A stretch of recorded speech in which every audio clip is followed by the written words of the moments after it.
борбордук стадионунда Илбирс Бишкек командасы жана Абдышата Кант командасы беттешет ал эми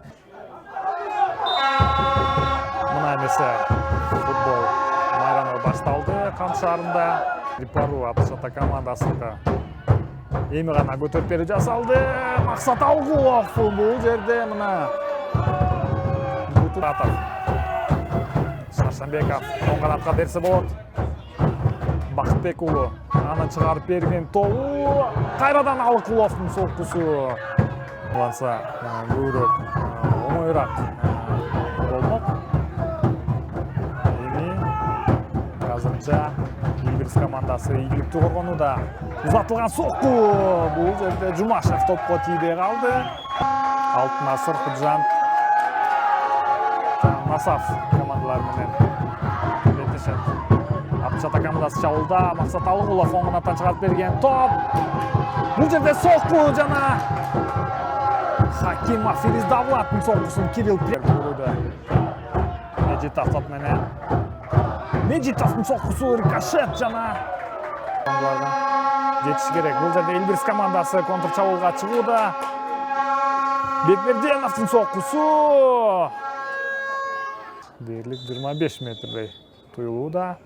Топто албетте Кайрат Изаков жана Баратов. Изаковдун соккусу бул жерде Пряткин топко тийди өңгөнөт. Ошондой. Албетте эгерде эле Илбирс командасы биринчи бөлүктө алыстан чыгарып берген узатуу сокку жана гол! Офсайд. Максат Алгулов чабуулду улантат. Хакимов топ менен сокку жана Пряткин өз ордунда. Абдан мыкты. Оң канаттан келип баруу. Абылкасымов, Аланбек.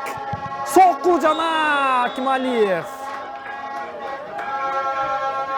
Офсайд. Голдук пастарды жаратуу боюнча дагы мыкты чебер. Аны чыгарып берген тобу жана гол!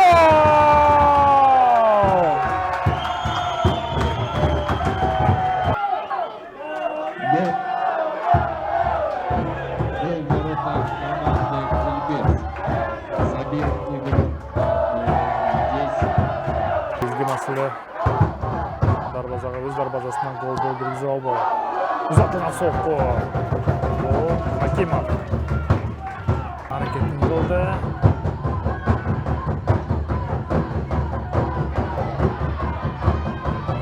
Узатылган сокку жана дарбаза мамасына табуу улантат.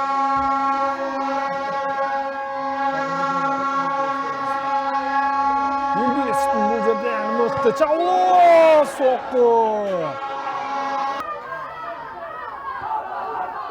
Баратов Сардарбековго чыгарып берген топ. Пряткин. Бул жерде Пряткин бир кооптуу болушу мүмкүн. Шаршенбеков Арсен топ менен узатылган сокку. Бул акыркы чабуулдарды уюштурууга дагы бир дагы мүмкүнчүлүк жок. Мына ошентип мына Калстын ышкырга жаңырды. 1-0 эсеби менен Абдышата командасы